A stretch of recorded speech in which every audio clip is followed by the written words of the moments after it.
عندي جملة بتقول كده I don't want to go with her.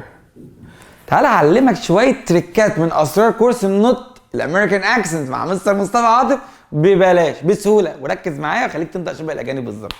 لما بتلاقي don't او doesn't او didn't او amn't او isn't او aren't او الكلام ده كله، يا عم لما تلاقي الان مع التي شيل التي خالص. بدل ما تقول I don't قول I don't. بص I don't. want to بنعمل لها حاجه اسمها linking and reduction، بنخليها من want to بتبقى اسمها wanna. احنا بنقولها ما بنكتبش wanna. بدل ما اقول I don't want to I wanna، قول كده I wanna. براحتك بقى. I don't wanna sleep, I don't wanna say anything, I don't wanna come with you, I don't wanna eat pizza, I don't wanna drink milk, I don't wanna. براحتك عيش حياتك.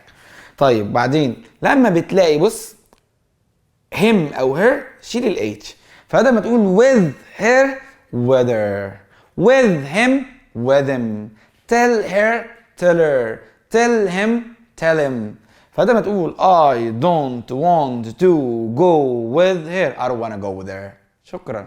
I don't wanna go with her، I don't wanna go with her. عايز اقول لك مثلا براحتك عايز تقول ايه، مثلا نقول ايه they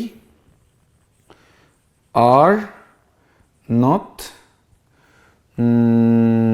playing، بلاش دي خليها going to play tennis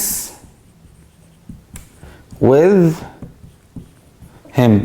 سهلة قوي قوي قوي. تعال ناخد شوية تريكات. ايه هتبقى ايه؟ they خلاص aren't شيل التي، ممكن تقول aren't تبقى aren't او تقول are not براحتك اللي انت عايز. طيب they aren't ها going to قول عليها gonna. they aren't تبقى they aren't ها بص gonna او they are not gonna play tennis with them. they're not gonna play tennis with them. they're not gonna play tennis with them. they're not gonna play tennis with them. بس بكل سهولة دي اسمها قواعد الربط. طبعا قواعد الربط كتير وبنشرح كل قاعدة لوحدها وبنعمل كل حاجة. تقدر تدخل معانا كورس الامريكان اكسنت مع مستر مصطفى عاطف، خليك تنطق ان شاء الله اي كلمة اي جملة اي سياق وانت عامل حاسس بيه بالتون والانتونيشن، وعلمك اللينكينج والريدكشن وعلمك السايلنت ليترز بكل سهولة. سيب لنا كومنت او مسج وقول لنا عايز اخش معاكم كورس الامريكان اكسنت. بس كده، سلام.